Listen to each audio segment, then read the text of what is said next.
One middle-aged guy tried to work one thing out. One middle-aged guy tried to work one thing out.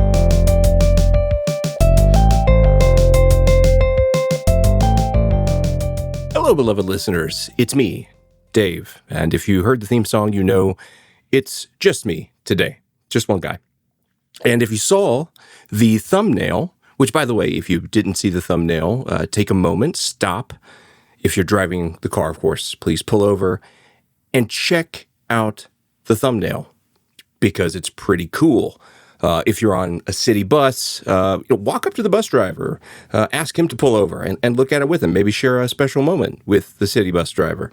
But once you see the thumbnail, you'll know what today's topic is. We're going to talk just briefly about Happy Gilmore 2. This will be a spoiler-free discussion, and yeah, there is actually maybe a bit to spoil about this movie. Not that it's packed with surprises, twists, or turns, but it's definitely got some ambition, maybe I should say.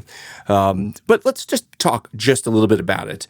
But before I do that, real quick, I think I'd like to address why do I want to talk about this? There's tons of movies that come out, lots of Adam Sandler movies that come out that we don't ever mention. Certainly don't do shorts on all of them. But why this one? And I think there's two reasons. One is this is a fairly high-profile film that has incredible reach because of its availability on Netflix, on streaming.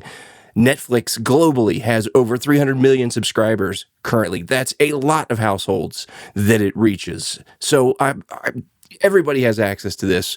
Everybody knows somebody who has access to this. A lot of eyes are going to be on this film.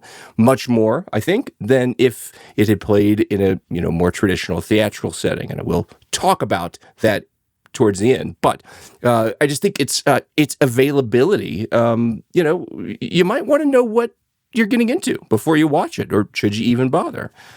And the second point is, and I mean this sincerely, and I mean this actually with a lot of love and affection, this is maybe the most middle-aged movie I have ever seen. I think that if we did TMAG the movie, it would be somehow less middle-aged than Happy Gilmore 2. Okay, so lay down some basis. The original Happy Gilmore was a 90s classic from Adam Sandler. SNL alum Adam Sandler. SNL made such a big impact on the way we view comedy over the course of these last many decades. We've had many, if not genuinely all but a handful, of the funniest people have had their roots in SNL. Your Chevy Chases, your Bill Murrays, your Norm Macdonalds, your Will Ferrells, and yes, even your Adam Sandler's and his gang of folks like Spade and maybe a little bit of Rob Schneider. But there's no doubt the SNL alum are strong in the comedy force, and Adam Sandler, for a period of time, was extremely strong. And during the 90s, he had some very funny movies and some also not quite so funny movies. But of the funniest, there were Billy Madison, there were Happy Gilmore, and I would add in The Wedding Singer to that because it is a hilarious, cute film. And then, he's gone on, he's done other things that were okay, and he's done some dramatic acting that's quite good. Made several hundred movies with Drew Barrymore, in addition to The Wedding Singer, I believe. And then, a lot of it's not been that great. I think Grown Ups was really probably his most recent good thing, and I consider that more of an ensemble film, which includes many SNL alums and Kevin James. And by the way, on the subject of Grown Ups, go out to YouTube and check out all of Norm Macdonald's Grown Ups deleted scenes because they're the funniest parts of the movie and they didn't even make it in the movie. But I do enjoy that. But since then, Sandler, he's been on sort of a comedy, I'm just say this, just sort of a comedy coasting, right? He's just been working off the momentum of the Happy Madison name, his agreement with Netflix since 2014, I believe, and his debut film with them, The Ridiculous Six. For the most part, that and everything since then it hasn't been very good. But we have now in Happy Gilmore 2 a sequel to one of his absolute silly, ridiculous classics coming to Netflix. And I think it really, it deserves to be talked about. And let's just say, I would add one more thing, one more piece of nostalgia. Happy Gilmore was one of my dad's favorite comedies, which is very weird because he didn't like, sort of modern comedies. My dad was an older dad when I was born. He was in his 40s, and by the time Happy Gilmore came out, he was well into his 50s, but he very much enjoyed it. He thought Happy's violent golf course antics were hilarious, and beating up Bob Barker just was so funny to him, as it was to me, and it remains great. So, I've got some very fond memories of Happy Gilmore, and I won't say a bad thing about the film. The sequel, I am going to say, is really pretty darn funny.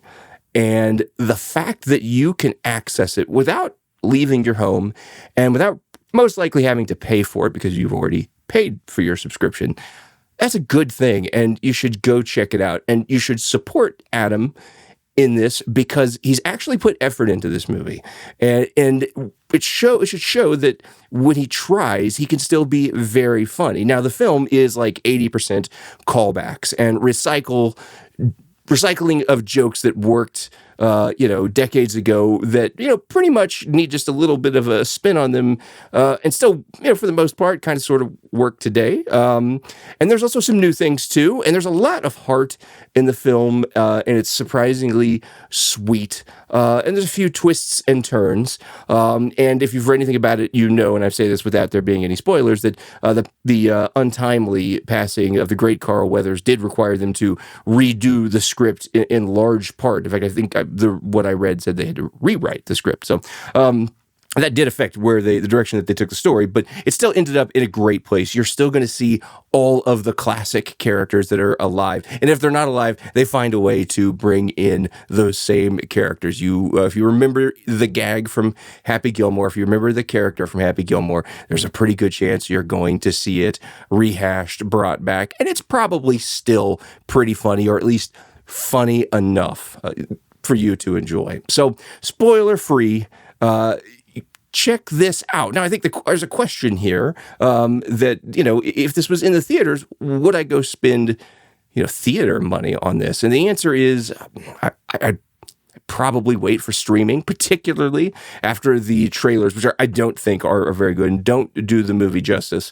They certainly did not put all the funny stuff in the trailers. In fact, I might say they didn't put any of the funny stuff in the trailers. The movie is far funnier, far sweeter than the trailers. So if you are a middle-aged man, if you're a middle-aged person, this movie is for you. It is quite honestly the most middle-aged thing that you will see. The jokes are aimed right at you. And if you've got a younger person who wants to watch it with you or give it a shot, just, make sure that they have seen the original and you've explained why the original is important and funny, because without that, it's not going to make a lick of sense nor be nearly as funny. And if they don't know who Shooter McGavin is and what he eats for breakfast, they're just simply not going to find Happy Gilmore 2 nearly as funny. So, is it a thumbs up? Absolutely. Is it 2 thumbs up because you probably get to see it without paying any extra? Oh, most certainly. Is it a sweet, fun, surprisingly clean or clean-ish film? Certainly no dirtier, probably less dirty than the original. Yeah, it really is. It certainly earned its PG-13 rating, but it's not filthy by any stretch. And it does bring, I think, a lot more heart and soul and feel-good redemption story than the first one did. So I say if you got like 92 minutes, because I'm pretty sure it's only like 92 or 98 minutes long or something like that, just take the time, fire up someone's Netflix account. Maybe ask your bus driver. Maybe after you guys share a moment with the podcast thumbnail, you can You can take his Netflix account, you can give him your Peacock account, and kick off a lifelong friendship centered around stealing access to streaming services. But I do think you should check this out because it's cute, it's fun, it's funny, and if you are a 40-some-year-old guy or gal who enjoyed the original, you will enjoy this. You're going to get something out of it, even far beyond just the nostalgia. It's just pretty darn good. So check it out. And I know what you're thinking, Dave, you guys dropped this before your big Summer of Comic Book, Fantastic Four, whatnot. Well, we're getting to that. We will. But Fantastic Four wasn't free on Netflix. So, there's that. Thanks for listening. I hope you enjoy Happy Gilmore. Also, a shout out to my good friend, Joe Pilot, who helped me create that thumbnail. Thanks, Joe. And thank you for listening.